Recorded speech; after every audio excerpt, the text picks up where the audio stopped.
ఈరోజు ఒక ప్రధాన వార్తాపత్రిక ఆంధ్రజ్యోతి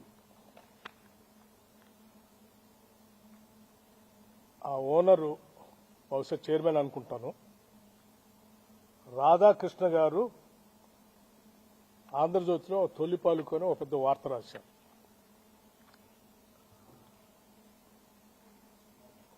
అందులో రాష్ట్రంలో బొగ్గు గనుల కోసమే కొన్ని వార్తా కథనాలు వండించబడతా ఉన్నారని వారు రాస్తూ దాంట్లో నా పేరును కూడా తీసుకొని వచ్చి వారు పెద్ద అక్షరాలతో రాశారు. ముందుగా అసలు సింగరేణి కాలరీకి సంబంధించిన ఆస్తులు బొగ్గు గనులన్నీ కూడా తెలంగాణ ప్రజల ఆత్మాది. తెలంగాణ రాష్ట్ర ప్రభుత్వం ఈ రాష్ట్రానికి సంబంధించిన ఆస్తులు. ఆ ఆస్తుల్ని ఈ ఆత్మని కాపాడి భవిష్యత్ తరాలకు అందించడమే నా ముందున్నటువంటి ఏకైక లక్ష్యం. రాధాకృష్ణ గారి లాగా నేను ఏది పడితే అది మాట్లాడటమో ఏది పడితే అది రాయటమో నేను చేయను. ఎందుకంటే నాకు కొన్ని బాధ్యత, ఒక విధానం కూడా ఉంది. ఎందుకంటే నేను రాజకీయాల్లోకి వచ్చిందే ఒక లక్ష్యం కోసం వచ్చాను. ఆస్తులు సృష్టించుకోవటం కోసం, వ్యాపార సామ్రాజ్యాలు విస్తరించుకోవటం కోసం, లేకపోతే అధికారాన్ని హోదాగా అనుభవించడం కోసం నేను రాలేదు. నేను ఒక ప్రత్యేక లక్ష్యం కోసమే రాజకీయాల్లోకి వచ్చాను. నా లక్ష్యం ఇక్కడ ఉన్నటువంటి ఆస్తుల్ని, వనరుల్ని, వ్యవస్థల్ని అన్నిటినీ కూడా సమాజంలో ఉన్న అన్ని వర్గాలకి సమానంగా పంచడం కోసమే నేను రాజకీయాల్లోకి వచ్చాను. దారి దోపిడిగారులు, లేకపోతే గద్దల్ లాంటి వాళ్ళు సమాజం మీద పడి పీక తింటా ఉంటే వాళ్ళని రక్షించడం కోసం, వాళ్ళ తరఫున మాట్లాడటం కోసం రాజకీయాల్లోకి వచ్చాను. అటువంటి నాకు నా జీవితం చాలా ట్రాన్స్పరెంట్గా ఉంటుంది. ఎవరికో ఏదో ఉపయోగపడటం కోసం దీంట్లో ఉప ముఖ్యమంత్రి పాత్ర ఉందని రాశాడు. నేను ఆయన్ని సూటిగా అడుగుతా ఉన్నాను వారి మీద గౌరవంతో. టెండర్ పిలిచింది సింగరేణి సంస్థ, ఆ బోర్డు. ఆ టెండర్లో ఏ కండిషన్స్ ఉండాలో బోర్డు పెడుతుంది, మంత్రి కాదు. ఈ మాత్రం కూడా జ్ఞానం లేకుండా నీకు తోసింది రాయటం కాదు. అట్లాగే ఇంకొక కాలం కూడా రాశాడు అందులో. ఆ కాలం ఏంటంటే సైట్ విజిట్ పెట్టారు, అందుకే ఆ పెట్టి దాంట్లో దానికి కావాల్సినటువంటి వాళ్ళకి ఇచ్చుకోసం కోసం పెట్టుకున్నారు అన్నారు. సైట్ విజిట్ అనేది నాకు తెలియదు. ఇది రాసిన తర్వాత నేను ఎంక్వైరీ చేశాను. పబ్లిక్ సెక్టర్ అండర్టేకింగ్స్ అన్నింటిలో టెండర్ పిలిచేటప్పుడు ఆ కండిషన్ కూడా పెడతారట. ఎందుకంటే క్లిష్టతరమైన పరిస్థితులు ఆ ప్రాంతాలు ఉంటాయి కాబట్టి విజిట్ చేసి ట్రాన్స్పరెంట్ గా అసెస్మెంట్ చేసుకుని దానికి తగ్గట్టుగా టెండర్ తయారు చేసుకుని వాళ్ళు పార్టిసిపేట్ చేయడానికి అవకాశం కలిగిస్తారట. చాలా public sector undertaking, government of India సంబంధించిన పబ్లిక్ సెక్టర్ అండర్టేకింగ్స్ అన్నింటిలో కూడా ఇటువంటి కండిషన్స్ ఉన్నాయి. అయినా ఒక బెనిఫిట్ ఆఫ్ డౌట్ ని, ఒక కట్టు కథని, ఒక పెట్ట కథని అల్లి తెలంగాణ ప్రజల్ని మభ్యపెట్టడం కోసం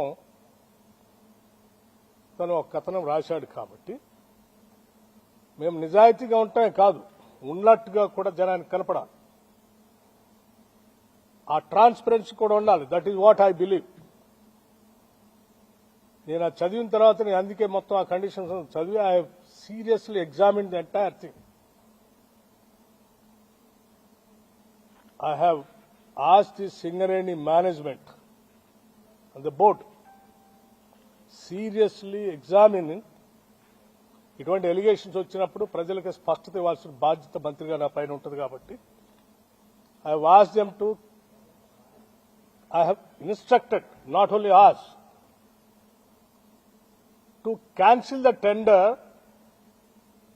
and go for a fresh tender with all the Government of India public sector undertakings లో ఏ కండిషన్స్ ఉంటాయో అటువంటి కండిషన్స్ అన్ని ఎగ్జామిన్ చేసి మళ్ళీ పిలవండి.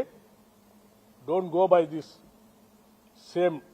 ఇంతవరకు అంటే వాళ్ళు చెప్పింది సార్ టెండర్ ఇప్పుడే పిలిచాము, ఇంకా అసలు ఎవరు పార్టిసిపేటే చేయలేదు, అప్పుడే ఎవరికో ఇచ్చినట్టు ఎవరికో ఇవ్వటం కోసం దీంట్లో చేస్తున్నారని రాసిన దానికి మేమెట్లా బాధ్యులు అంటే నేను చెప్పాను that is a different part, leave it. ఆ రాసిన ఆయనకి ఎవరి మీదో ఏదో ప్రేమ ఉండొచ్చు, లేకపోతే నేను మొదటి నుంచి కాంగ్రెస్ పార్టీలో ఉంటే రాజశేఖర రెడ్డి గారికి అత్యంత సన్నిధులుగా ఉండటం వల్ల రాజశేఖర రెడ్డి గారి మీద ఉన్నట్టు కోపంతో నా మీద కూడా కోపం చూపించడానికి రాసి ఉండొచ్చు. కానీ ఇవన్నీ రాష్ట్ర రాజకీయాలకి సింగరేణికి సంబంధించినవి కాదు, పాలనకు సంబంధించినవి కాదు. ఒక బెనిఫిట్ ఆఫ్ డౌట్ వచ్చింది కాబట్టి దాన్ని క్యాన్సిల్ చేయండి.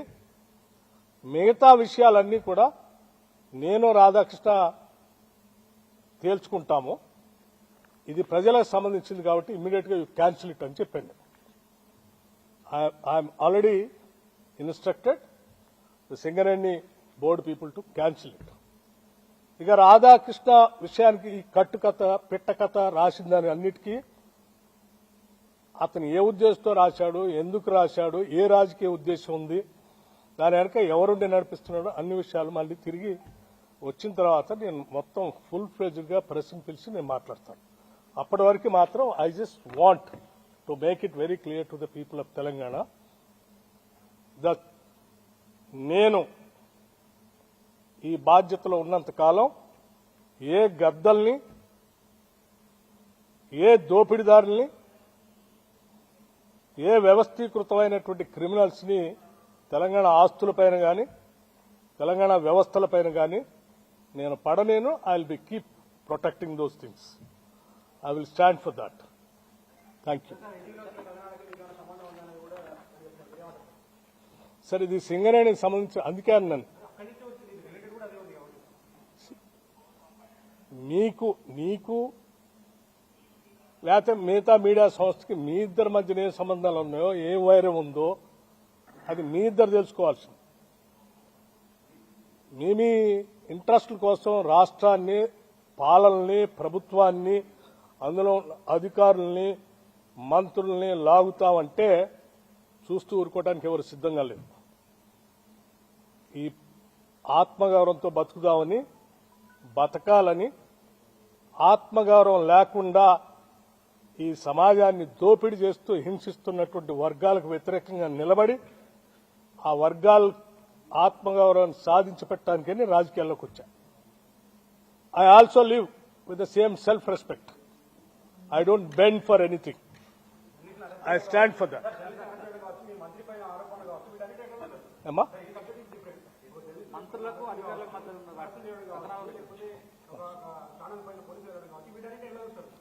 చాలా దురదృష్టకరం. That's what I'm saying. Any channel you cannot cook the stories and write.